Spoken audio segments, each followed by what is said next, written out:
Next है Stephen बोल्टजमान sigma T4, ये black body के लिए है। सब लोग अटेंडेंस लगा लीजिए पहले। मैंने जो नियम दिया है ये जी सर। रियल सरफेस के लिए निकालेंगे तो क्या आएगा, ई के लिए, यानी कोई भी सर्विस उसके लिए निकालेंगे तो क्या आएगा।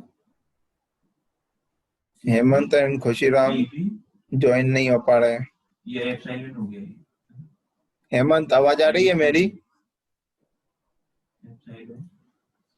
खुशीराम,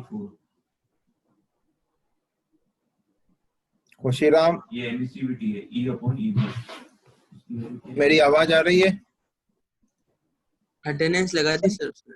सर उसने लगा दी प्रेजेंट। और उसने लगाई है हेमंत ने? हेमंत ने नहीं लगाई सर, खुशीराम भी तो लग गई और खुशीराम के वॉइस भी कनेक्ट कर। सिग्मा T4 है, यानी हेमंत के प्रॉब्लम हो रही है सर, नेटवर्क इशू। चलो उसका नाम लिख लेते हैं तो ई भी अटेंडेंस आगे आ जाएगी। हेमंत अटेंडेंस लगा दे हेमंत। ओके हाँ सर वो थोड़ा नेटवर्क कोई बात नहीं, अगर इसका ठीक है। कितना है, फिर से शेयर करते हैं अपन। 60 डिग्री है।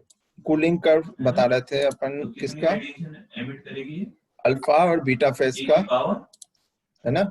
तो कूलिंग कर्व अल्फा और बीटा फेज का कैसा बनेगा? जस्ट लाइक आइसोमॉर्फस सिस्टम, क्योंकि अल्फा आपका प्योर कंप्लीट सॉलिडिफाई है, बीटा भी आपका कंप्लीट सॉलिडिफाई है। तो any composition left of point C and right of point D, alpha and beta single phase region respectively will cool and solidify like an isomorphous system। ठीक है। और बेटा आपका जब एग्जाम होगा, जैसे दिसंबर में होगा, तो आपका पार्ट वाइज आपका पेपर बनता है, part A, part B, part C. तो उसमें आपको पार्ट ए में डेफिनेशंस आती हैं। तो डेफिनेशंस आपको, आप अगर पूछोगे कि सर इस चैप्टर से कैसे डेफिनेशन पूछेंगे, तो डेफिनेशन पूछेंगे what is isomorphous system, what is eutectic point, what is eutectoid point, what is monotectic point, what is pro-eutectic point। ठीक है, ऐसे टाइप के जनरल क्वेश्चन जो दो लाइन के होते हैं वैसे बनेंगे। तो आपको इन पे भी ध्यान देना जरूरी है कि आइसोमॉर्फस सिस्टम क्या कहलाता है, ठीक है, यूटेक्टिक सिस्टम क्या कहलाता है। तो इनको भी पता होना बहुत ज्यादा जरूरी है, क्योंकि उसमें क्वेश्चन आता है। ठीक है, समझ में? अब यहाँ पे देखते हैं कूलिंग कर्व। ये कूलिंग कर्व के बाद अपन देखते हैं यहाँ पे अलग अलग सिस्टम में अपन कहाँ क्या आपको माइक्रोस्ट्रक्चर दिखेगा। देखिए पहले अपन ने ये आपका जो पहले बात तो बात करें कि ये लेड और टिन का ये आपका फेज डायग्राम है, यहाँ पे दिखा हुआ है आपका। एसएन को क्या बोलते हैं? टिन। हाँ, तो यहाँ पे कंपोजिशन किसका है? 0 से 30% दिखा रहा है, किसका? टिन का परसेंटेज। ऐसे ही इसको और आगे किया है, 0 से 50 किया है, 30 से 40। अपन ने पहले कूलिंग का जो बनाया, किसका बनाया है?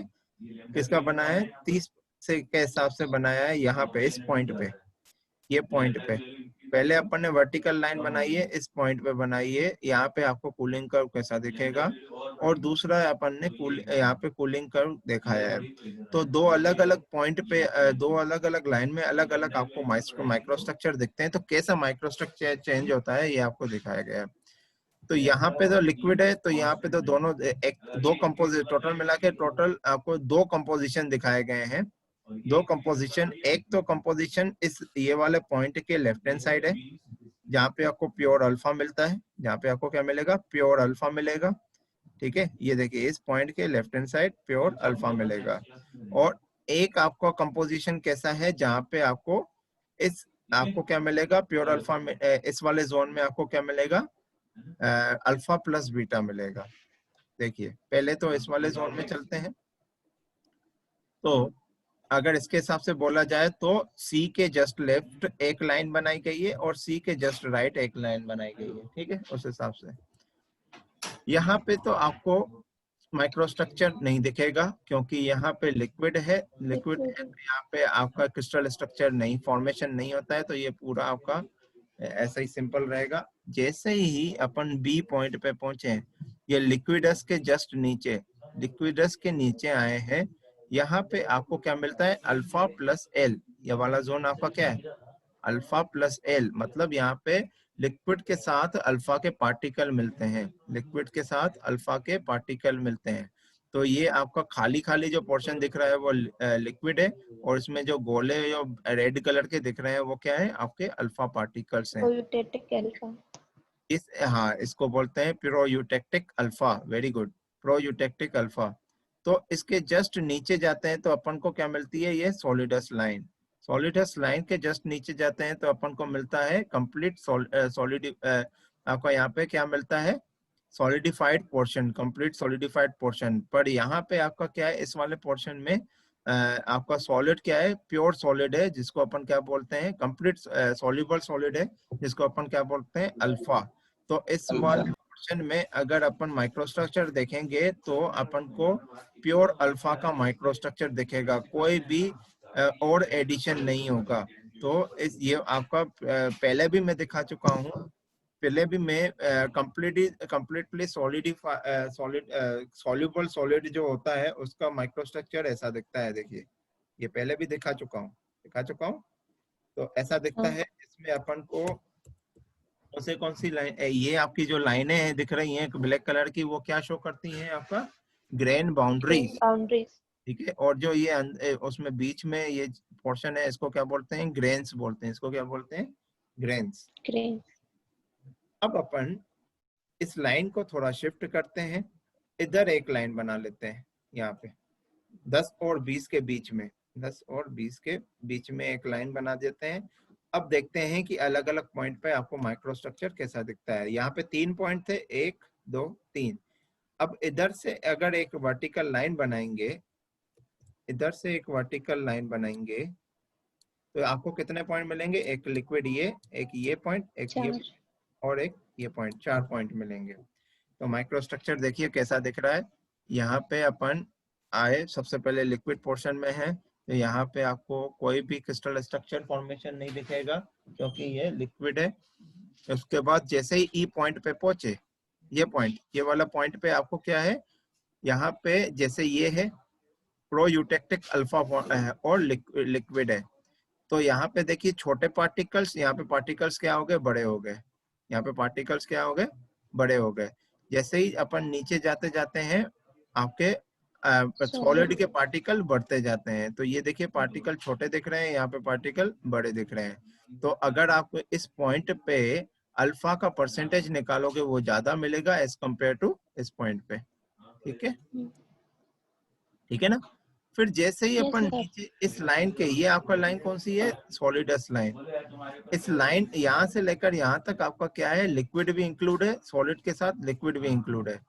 जैसे ही अपन इस लाइन के नीचे जाते हैं तो हमें प्योर आपका सॉलिड, कंप्लीट सॉलिड मिलता है, पोर्शन मिलता है, वो भी किसका, ये देखिए अल्फा का, यहाँ से लेकर यहाँ तक आपका क्या है, प्योर अल्फा है। तो इस पॉइंट पे बिल्कुल वैसा ही माइक्रोस्ट्रक्चर मिलेगा जैसा ये माइक्रोस्ट्रक्चर दिख रहा है, ये देखिए दिख रहा है, ठीक है, इस पॉइंट पे, ये वाले पॉइंट पे F, ठीक है। और आपको ग्रेन्स भी बड़ी होती हुई दिख रही है। इन दोनों माइक्रोस्ट्रक्चर में भी फर्क है, क्यों, क्योंकि कंपोजिशन अलग अलग है, दोनों का कंपोजिशन अलग अलग है। इस पॉइंट पे अल्फा के पार्टिकल्स आपके सभी जगह अल्फा ही है। अब यहाँ पे ऐसा नहीं है कि अल्फा का परसेंटेज कितना होगा और लिक्विड का नहीं, इस पॉइंट पे भी अल्फा सारे अल्फा ही मिलेंगे, इस पॉइंट पे भी सारे अल्फा ही मिलेंगे, पर दोनों का माइक्रोस्ट्रक्चर अलग होगा। देख सकते हैं आप, यहाँ पे आपके जो ग्रेन्स हैं वो बड़े हो गए हैं, यहाँ पे ग्रेन्स आपके छोटे हैं, ठीक है। तो जैसे जैसे कंपोजिशन चेंज करते जाते हैं तब भी आपका माइक्रोस्ट्रक्चर चेंज होता है, ठीक है ना। तो यहाँ पे इन दोनों डायग्राम में ज्यादा डिफरेंस नहीं है, बस ग्रेन की साइज का डिफरेंस है, इसमें ग्रेन की साइज छोटी है, इसमें ग्रेन की साइज बड़ी है। फिर जैसे ही अपन इससे और नीचे जा रहे हैं, इस वाली लाइन से, ये वाली लाइन क्या कहलाएगी, कोई बता सकता है, ये वाली लाइन क्या कहलाएगी, सॉलिडिफिकेशन लाइन, गलत, सॉलिडिफिकेशन लाइन तो ये है, सॉल्वस लाइन, सॉलिड बन रहा है, सॉल्वस लाइन। Very good. कौन बोला solvus line, solvus very good very good. ये लाइन क्या कहलाएगी, सॉल्वस लाइन।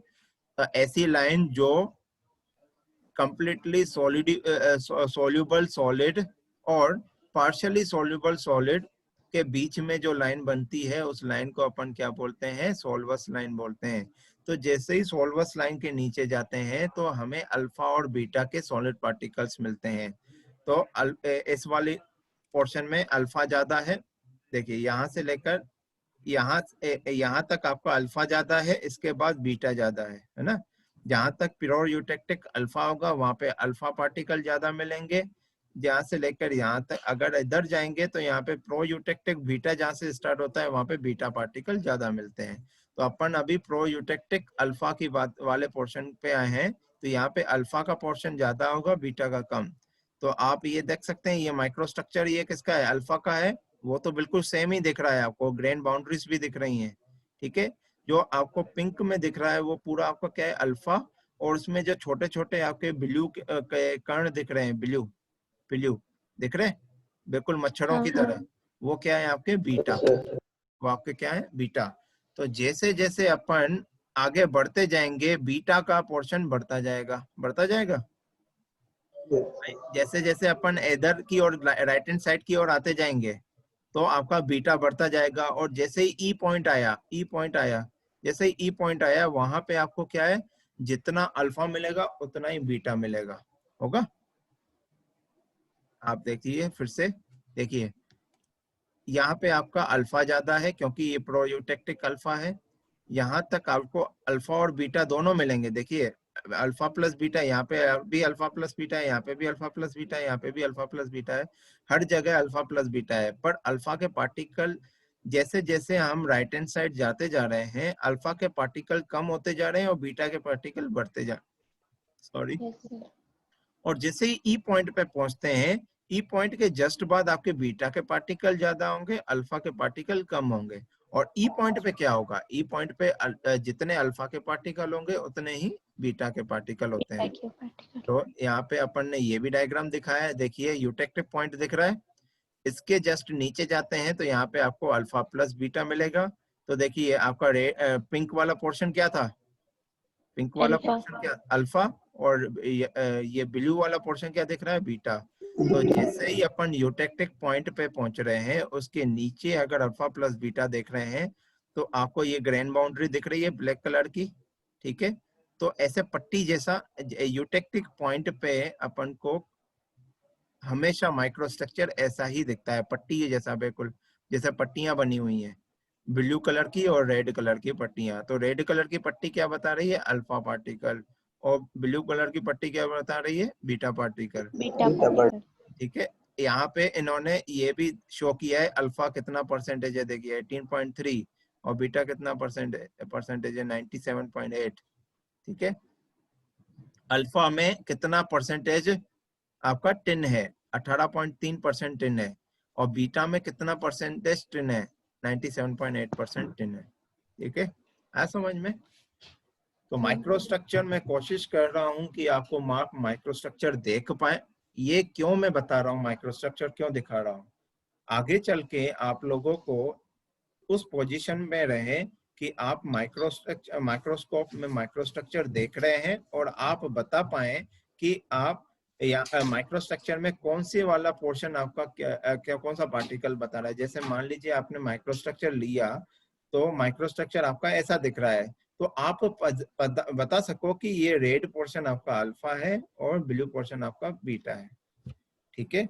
आगे चल के इतना आपको करना है, ठीक है। आगे चल के अगर फिजिकल क्लास स्टार्ट हुई तो आप लोगों का प्रैक्टिकल होगा, उसमें माइक्रोस्ट्रक्चर माइक्रोस्कोप में माइक्रोस्ट्रक्चर देखेंगे, उस माइक्रोस्ट्रक्चर की एनालिसिस करनी होगी आप लोगों को, ठीक है। है समझ में। आज के लिए इतना ही। अब अपन कल क्लास में मिलेंगे, उसमें अपन पढ़ेंगे पेरिटेक्टिक सिस्टम, ठीक है। पेरिटेक्टिक एंड मोनोटेक्टिक सिस्टम, ये दो सिस्टम अपन पढ़ेंगे नेक्स्ट क्लास में, ठीक है। ठीक है sir, thank you so much, have a nice day.